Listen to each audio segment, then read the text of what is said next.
1 से 5। आदि में सबसे पहले वचन मसीह था।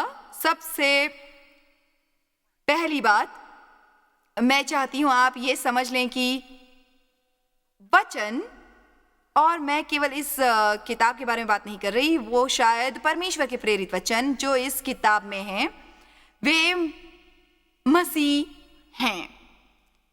इसका मतलब यह है कि हमें उसके पास बहुत आदर से जाना चाहिए और हमें मूल्य समझना चाहिए परमेश्वर के वचन का। आप में से बहुत से लोग जो आज यहाँ हैं परमेश्वर के वचन का मूल्य समझते हैं, क्योंकि आपने शुक्रवार की सुबह सब काम छोड़कर समय निकाला आकर परमेश्वर का वचन सुनने के लिए, और बहुतों ने छुट्टी ली है यहाँ आकर वचन सुनने के लिए। पर ऐसे लाखों लोग होंगे जो मेरी आशा और प्रार्थना है कि इस समय देख रहे होंगे, जिन्हें ये दुनिया का सबसे मूर्खता का काम लगता होगा कि असल में एक दिन की छुट्टी लेकर जाकर सुनना किसी को परमेश्वर के वचन पर बोलते हुए। आपके घर पर कहीं पर बाइबल पड़ी होगी, धूल से लबालब, आप शायद कभी कभार भूले बिसरे ही उसे खोलकर भजन 23 पढ़ते होंगे, क्योंकि उसके बारे में आपने बहुत सुना है। पर असल में परमेश्वर का वचन हमारे लिए क्या अहमियत रखता है, मैं मानती हूं कि उसे हमारा जीवन होना चाहिए। मैं मानती हूं कि उसे हमारा आत्मिक भोजन होना चाहिए। और जिस प्रकार हम प्राकृतिक भोजन करते हैं, और आप जानते हैं कि यदि आप प्राकृतिक भोजन नहीं करेंगे तो कमजोर हो जाएंगे, मैं मानती हूं कि हमें ये समझना चाहिए कि ये एक वो भोजन है, अक्षरश वे भोजन है जिसकी हमें आवश्यकता है आत्मिक रूप से शक्तिशाली रहने के लिए और अपने क्रूज पर न चढ़ाए जीव को नियंत्रित रखने के लिए। कितनों का ऐसा जीव है जिसे नियंत्रण में रखने की आवश्यकता है, और इसमें शक्ति है, सचमुच बहुत शक्ति है परमेश्वर के वचन में। जानते हो, पिछले सप्ताह में एक इंटरव्यू कर रही थी, आपको शायद विश्वास नहीं होगा, वे 8 घंटों का इंटरव्यू था। मैं ऐसे लोगों से बात कर रही थी जो बिल्कुल वे समझ नहीं रहे थे, और इसलिए वे लोग मुझसे ऐसे सवाल पूछ रहे थे जैसे, वैसे आप कैसे जानती हैं कि ये सच है? मैंने कहा, क्योंकि ये काम करता है। यदि आप अपने जीवन पर इन सिद्धांतों को लागू करेंगे तो ये काम करता है। परमेश्वर इतने निर्भय थे कि उन्होंने कहा, देने के बारे में मुझे परखो, मलाकी में मुझे परखो, सारे दशमांश भंडार ले आओ कि मेरे भवन में भोजन वस्तु रहे, और सेनाओं का यहोवा ये कहता है कि ऐसा करके मुझे परखो कि मैं आकाश के झरोखे तुम्हारे लिए खोलकर तुम्हारे ऊपर अपरंपार आशीष की वर्षा करूं, कि नहीं मैं तुम्हारे लिए नाश करने वालों को ढूंढूंगा, तुम्हारी भूमि को आशीष मिलेगी। मुझे सिद्ध करो। उन्होंने कहा, हाँ। तो वे जिन विषयों पर मुझसे बात कर रहे थे उनमें से एक था देने के हर पक्ष के बारे में, और आप जानते और मैं समझती हूँ, अब मुझे समझ में आने लगा है कि ये मुझे इतना परेशान नहीं करता, पर मैं सचमुच चाहती हूँ कि काश वे समझते। इसलिए उन्हें वे समझाने की कोशिश में मैंने कहा, वो करके देखो, लोगों से घृणा करने की बजाय उन्हें क्षमा करके ये देखो कि आप कितने अधिक प्रसन्न रहते हैं। ये करके देखो और देखो क्या नतीजा मिलता है जब आप अपने शत्रुओं से घृणा करने की बजाय उनसे प्रेम करते हो। आप देखें फिर परमेश्वर क्या करते हैं आपके जीवन में, और वे उनके साथ भी क्या करते हैं। और ये किताब, इस लाजवाब किताब ने, जिससे मैं बहुत प्रेम करती हूँ, मेरा जीवन बदल दिया है। मेरी प्रार्थना है कि आज जब मैं ये संदेश बताऊंगी तो किसी तरह से मैं उन लोगों को समझा दूंगी जो वे नहीं समझते, कि उनके लिए मदद और स्वास्थ्य और आशा और जीवन और बदलाव उपलब्ध है परमेश्वर के वचन में, उन वचनों में। उसे परखो। मैं आपको उसे परखने की चुनौती देती हूँ। केवल बैठे रहकर ये कहने की बजाय कि मैं बाइबल को समझ नहीं पाती, तो ऐसा अनुवाद ले लो जो आप समझ सको और उसे पढ़ो। वे पूर्णतः प्रशंसनीय होगा। हमने हाल ही में टीवी पर एक गवाही दिखाई थी, मैं नहीं जानती कि आप जानते हैं या नहीं, पर वे सबसे अद्भुत और प्रशंसनीय गवाहियों में से एक थी जो मैंने दिखाई थी। वो एक यहूदी आदमी के बारे में थी जिसने एक किताबों का ढेर नीचे गिरा दिया था। बॉर्डर्स या बार्नीज एंड नोबल में, और मेरी किताब बैटलफील्ड ऑफ द माइंड भी उस ढेर में थी। जब वो उन्हें उठाकर उस पर रख रहा था, उसका रुख कुछ इस तरह से था कि मुझ पर हंसते हुए अपनी किताब के पन्ने पलट के कहा। आखिर में उसको उसमें दिलचस्पी आई तो उसने वे खरीद ली और चोरी छिपे उसे घर ले गया, क्योंकि वो नहीं चाहता था कि उसकी यहूदी पत्नी को वे पता चले कि मसीह लेखिका द्वारा लिखित कुछ पढ़ रहा है।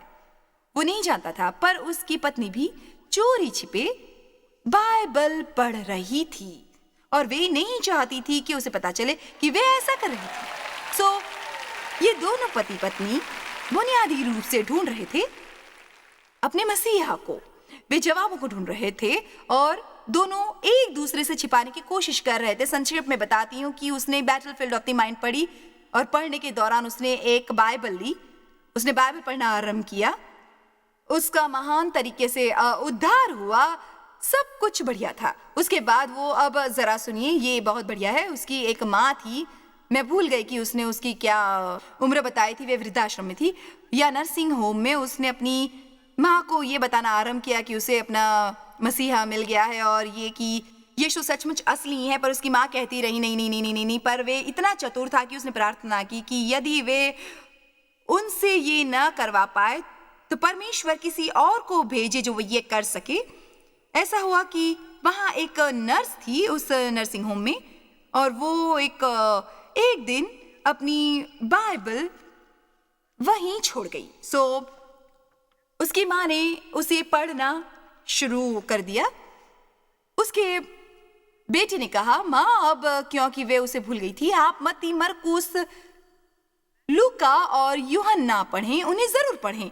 वो पढ़कर बताएं कि आप क्या सोचती हैं। सो माँ ने वे पढ़ना आरंभ किया और वे तरीका बहुत मूल्यवान था जिसने उससे कहा। उसने कहा, आपको पता चलेगा कि ये एक पूरी यहूदी कहानी है। आप उसमें अपने रब्बी को देखेंगी, आप नियम को देखेंगी और आप सभी कुछ देखेंगे। उसमें सब कुछ है। मेरा मतलब ये एक यहूदी कहानी है और आपको उसे पढ़ना चाहिए।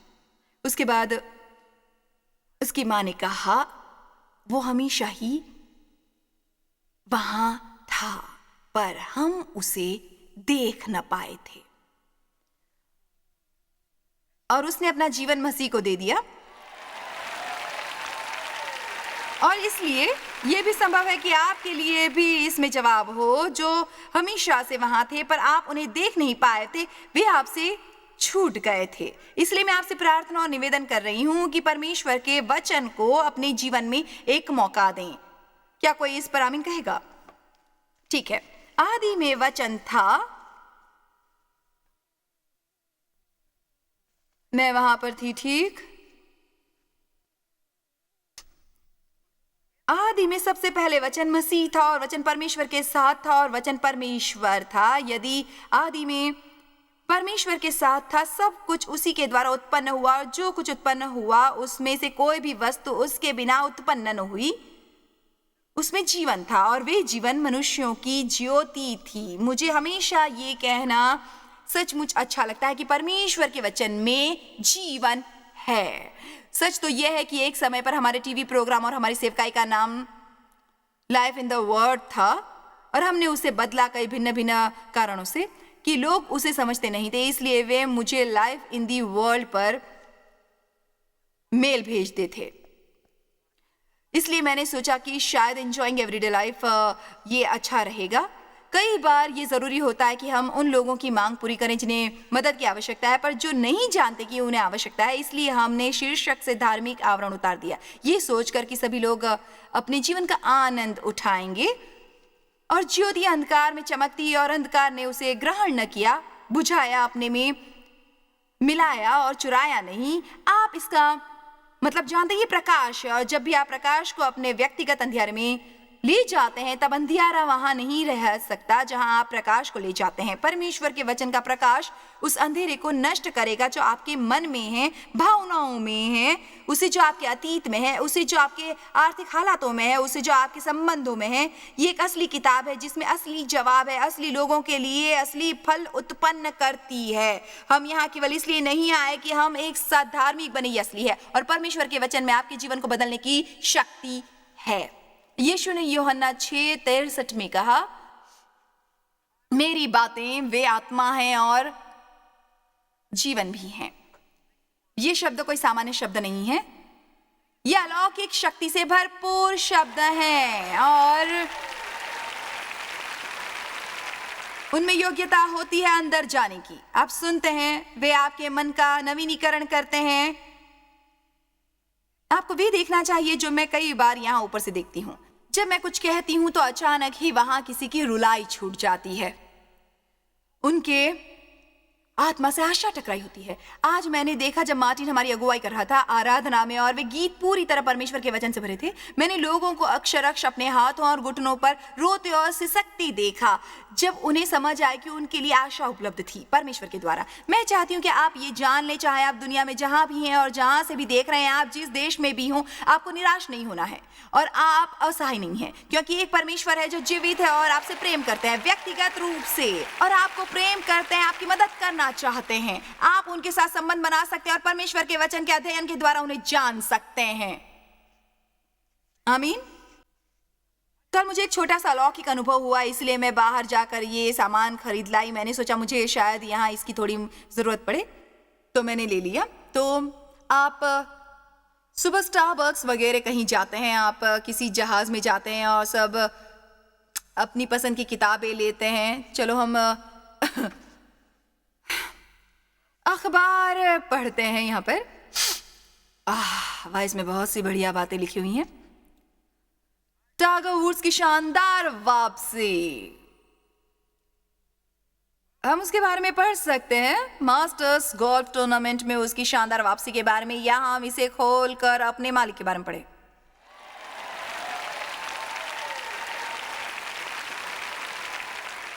क्या आप जानते हैं, कभी कभार मैं किसी को स्टारबक्स में वचन पढ़ते देखती हूँ, मेरी इच्छा होती है कि जाकर उन्हें बधाई देने की, और मैं सोचती हूँ ये होशियार, समझदार, बुद्धिमान मनुष्य हैं। पर उनके जैसे हर एक के बदले हम कई हजारों को देखते हैं जो ये सामग्री पढ़ते दिखाई देते हैं। जहां एक सचमुच अच्छा लेख है, समतल भूमि पर एक और धूल के गड्ढे चिंता का कारण है। ये तो वाह, यहाँ एक पुरानी इंसानी खोपड़ी की तस्वीर बनी हुई है। ये थोड़ी डरावनी लग रही है। अवशेष हमें बताते हैं मनुष्यों का विकास किस प्रकार हुआ। तो मैं ये लेख पढ़ सकती हूँ और ये मुझे बताएगा कि परमेश्वर नहीं है और उन्होंने मुझे नहीं बनाया, और किसी समय कोई कीड़ा रेंगता हुआ यहाँ कहीं पर आया गया और विकसित होने लगा। मुझे पता नहीं था कि मेरे लिए कोई आशा नहीं थी, और अब मुझे विश्वास है क्योंकि परमेश्वर का अस्तित्व ही नहीं है, नहीं अन्य अलौकिक चीजों का। यहाँ एक और कहानी है एक टीवी प्रचारक के बारे में जिनका हवाई जहाज है। वे सभी को क्रोधित करता है और कोई भी सुसमाचार के लिए देना नहीं चाहता। उसके अलावा वे एक व्हेल पर लेख लिखते हैं। उसके अलावा केंद्रीय सरकार के बारे में कुछ लिखा है, वगैरह वगैरह वगैरह। कुछ वस्तुएं जो हम खरीद सकते हैं, हम जाकर ये नई गाड़ियां खरीद सकते हैं, वगैरह वगैरह वगैरह। चलिए देखिए इसमें क्या है। ओह, देखते हैं आर्थिक खंड। वाह, भाग ये कहता है कि वाह, शेयरों का भाव बढ़ सकता है। पर ये कैसी मूर्खता यहाँ लिखा है। यूं तो स्थिति अच्छी लग रही है, परंतु आपको प्रसन्न नहीं रहना चाहिए, कुछ भी हो सकता है।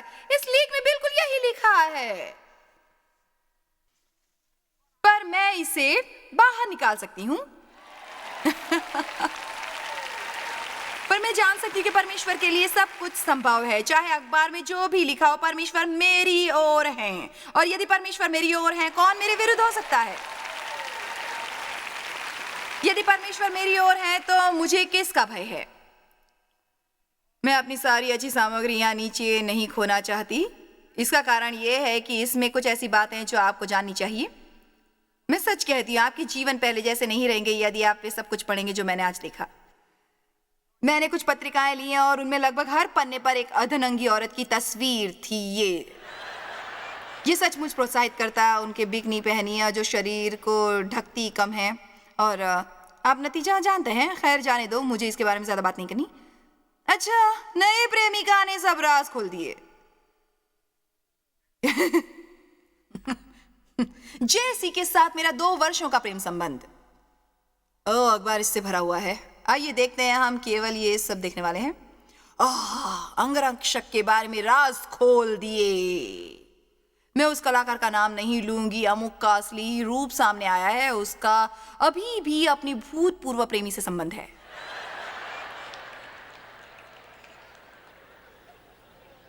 मैं सचमुच उत्साहित हो रही हूँ और अच्छा अनुभव कर रही हूँ और दिन का सामना करने को तैयार हूँ। मैं बहुत शक्तिशाली महसूस कर रही हूँ। मैं आप किसी भी चीज का सामना कर सकती हूँ। वे अपने स्टाफ पर बरसती रहती हैं। असल में उसका दिमागी संतुलन ठीक नहीं है। एक और फिल्मी कलाकार हैं जो पत्नी होने के लिए व्याकुल हैं। पतली होने की कोशिश में वे स्वयं को मार रही हैं। एक और तलाक की कहानी। किसी और ने अपने समलैंगिक संबंधों के बारे में बात स्वीकार की है। देखिए, यदि ये पर्याप्त नहीं था तो चलिए उनमें से एक लेते हैं। ये देखते हैं, पंसारी की दुकान पर मिलती है। उस पर लिखा है, हाँ, कुत्तों की लड़ाई की कहानी। मुझे इसमें दिलचस्पी है। हिंसक कुत्ते एक दूसरे को मारने की कोशिश में। वो मुझे ये प्रोत्साहित कर रहा है। बताइए, कोई जीवित व्यक्ति कितना मूर्ख हो सकता है?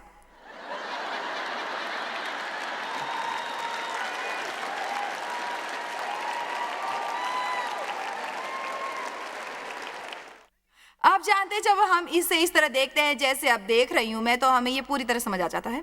पर मैं ये कहना चाहती हूँ कि मैं शैतान से बेहद क्रोधित हूँ, क्योंकि उसने परमेश्वर के वचन की अद्भुत सुंदरता को लोगों से छिपाया है और वे असल में छलावे में आकर सोचते हैं कि वे बाइबल को समझ नहीं सकते, इसलिए उसे पलटने का कोई लाभ नहीं है। और वे बात बिल्कुल सत्य नहीं है। यदि आप इस किताब के पास प्रार्थना करके जाएंगे और परमेश्वर से कहेंगे कि वे आपको समझाएं, वे इसे समझने में आपकी मदद करेंगे। और चाहे आप इसे अपने पूरे मन से नहीं समझ पाएंगे, वे आपके दिल की गहराई में पहुंचकर आपके जीवन को बदल डालेंगे।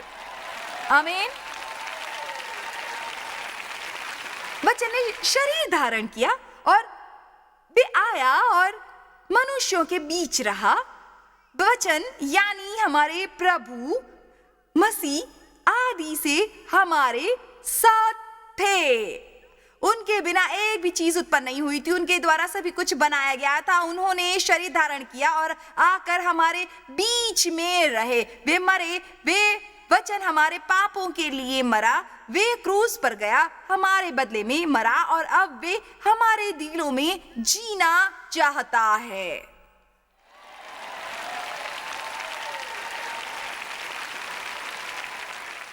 आइंदा कभी परमेश्वर के वचन के पास ऐसे मत जाइए जैसे वे कोई कर्तव्य हो, जैसे आपका परमेश्वर के प्रति फर्ज है।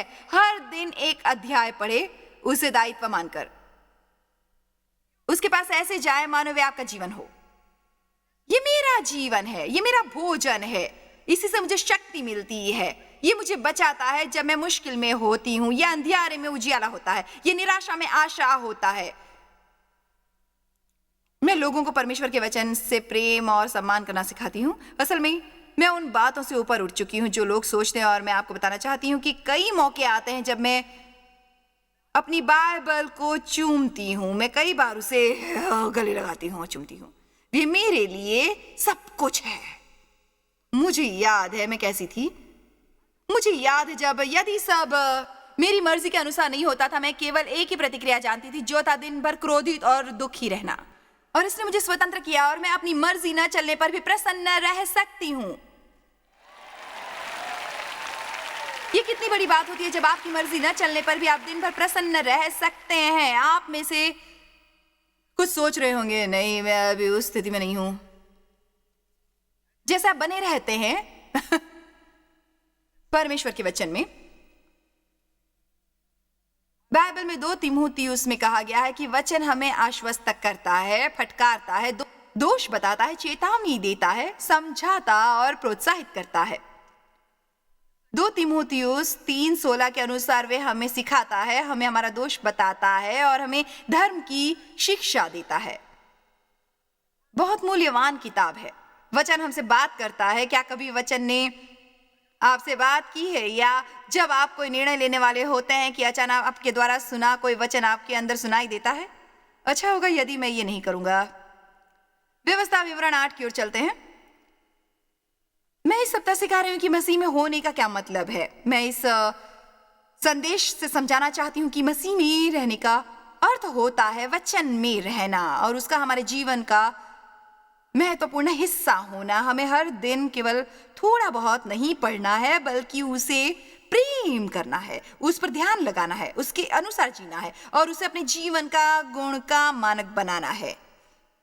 मैंने कल रात 2 वचनों से शुरुआत की थी। एक था कि यदि हमें सचमुच राज्य में प्रवेश करना हो तो ये जरूरी है कि हम उसे अपने जीवन के किसी कानून की तरह न समझें, बल्कि राज्य में प्रवेश करने के लिए हमें उसकी ओर एक नन्हे बच्चे की तरह जाना चाहिए। एक और वचन जिसके बारे में पौलुस ने बात की थी, जहां उन्होंने कहा था, मुझे बहुत डर है कि शैतान तुम्हें छलने वाला है और तुम्हें दूर ले जाएगा। सुनिए, उन्होंने कहा उस सरलता से जो मसीह में मिलती है, वो बच्चों जैसी सरलता कौन से जो परमेश्वर चाहते हैं हम में हो। ये बहुत आसान है। वो है परमेश्वर का वचन। मैं उस पर विश्वास करती हूं सबसे अधिक।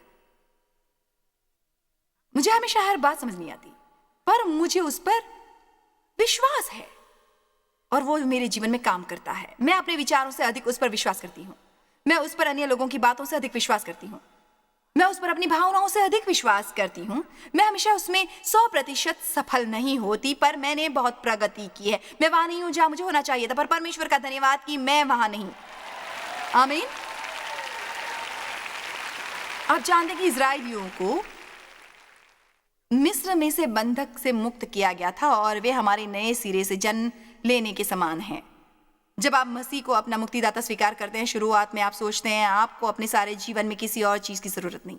बहुत अच्छा लगता है वो शांति महसूस कराना जो आप करते हैं जब आरंभ में आपके पाप क्षमा किए जाते हैं। वह होती है, कितनों को याद है वो परमेश्वर के साथ आपकी चाल के आरंभ का रोमांचक प्रेम, जब आप किसी चीज की चिंता नहीं करते थे। आप हर वक्त केवल प्रभु के गुण गाते थे। आपने परमेश्वर के वादों के बारे में जानना आरंभ किया, पर अफसोस आपको जंगल में से एक छोटी यात्रा करनी पड़ी थी वहां पहुंचने के लिए। और जंगल इजरायलियों के लिए अक्षरंश जंगल ही था और हमारे लिए वो जीव को पार करने की एक यात्रा। वो ऊपर उठना है भावनाओं, इच्छाओं, विचारों द्वारा जीने के, क्योंकि हम आत्मा है। हमारी हस्ती का अगला हिस्सा हमारा जीव होता है, जो है हमारा मन, इच्छा और भावनाएं, और उसके बाद हमारा शरीर होता है। परमेश्वर चाहते हैं कि हमारी आत्मा में आकर कुछ करें। हमारी आत्मा में जो होता है वो हमारे जीव के मार्गों से बाहर आने लगता है, हमारी सोच में आ जाता है, हमारी भावनाओं में आ जाता है, हमारे दिल में आ जाता है, हमारे जीवन में आ जाता है, हमारी बातों में आ जाता है। वे हर चीज में शामिल होना चाहते हैं। आपने कभी ध्यान दिया है कि परमेश्वर आपके सभी कामों में हस्तक्षेप चाहते हैं, कुछ ऐसी बातें भी जिनमें आप नहीं चाहते। इसलिए एक काम होता है, आपके द्वारा मसीह को अपना मुक्तिदाता ग्रहण करने के बाद आपके जीव में एक काम किए जाना जरूरी होता है। आपको सीखना होता है कैसे अलग तरीके से सोचना है, व्यवहार करना है, वगैरह वगैरह वगैरह। हम उसे जंगल का सफर कह सकते हैं और उसका संबंध होता है बगावत और अड़ियल होने से। और हमें कितना समय लगता है समर्पण करने, त्यागने में। हम कितना जल्दी परमेश्वर को वे करने देंगे जो उन्होंने वैसे भी करना है, हमें उतनी ही शांति होगी। मैं आपको कुछ बताऊंगी। यदि आप नहीं जानते, यदि परमेश्वर ने आपसे कुछ कहा है या आपने परमेश्वर के वचन में कुछ देखा है, जो कोई विशेष तरीका है जिसके द्वारा परमेश्वर कुछ करवाना चाहते हैं, ये महत्वपूर्ण नहीं है कि आप कैसे महसूस करते हैं। आपको या तो उनकी बात माननी होगी या दुखी होना होगा। ये इतनी सरल बात है। और आप जितनी जल्दी परमेश्वर को अपने जीवन में परमेश्वर बनने देंगे, आप उतने ही प्रसन्न होंगे। मसीह के विश्वासी होने का कारण हम परमेश्वर के वचन के बारे में बहुत सुनते हैं, पर मैं चाहती हूँ कि आप समझ लें कि परमेश्वर के वचन से अधिक मूल्यवान कुछ नहीं होता। वे हमें राह दिखाता है।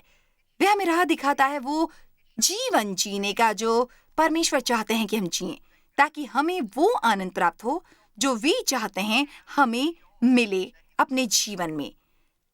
परमेश्वर का वचन हमें प्रोत्साहित करता है, हमें सुधारता है, आश्वस्त करता है, हमें फटकारता भी है, दंड देता है, पर वो हमें भी बताता है कि हम उनमें कौन हैं। और वो सीखना सचमुच बढ़िया होता है। आज हम बाइबल के अनुसार परमेश्वर जो भी बनाते हैं वे सुंदर होता है, जिसमें आप भी शामिल हैं।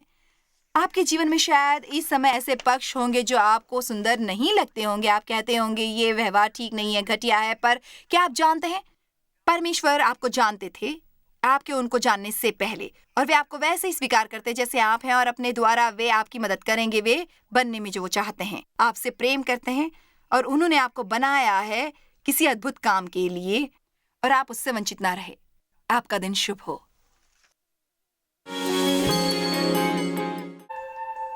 जॉय स्मायर मिनिस्ट्रीज में आप हमारे लिए कितने अहम हैं, इसका आपको अंदाजा नहीं। हम आपके आभारी हैं और हम धन्यवाद करते हैं अपने सब मित्रों और सहयोगियों का कि उन्होंने इस विश्वव्यापी सेवकाई को संभव बनाया। मिलकर हम भूखों को खिला रहे हैं, गरीबों को पहना रहे हैं और कई देशों में सुसमाचार पहुंचा रहे हैं। कृपया हमसे संपर्क करें या विजिट करें jmmindia.org पर। आज ही अपनी प्रार्थना के अनुरोध बताने के लिए, हमारे साधनों के बारे में और जानकारी और जॉयस की सभाओं का शेड्यूल जानने के लिए, और हमारे सहयोगी बन जाएं दुनिया भर में मसीह का प्रेम बांटने के लिए।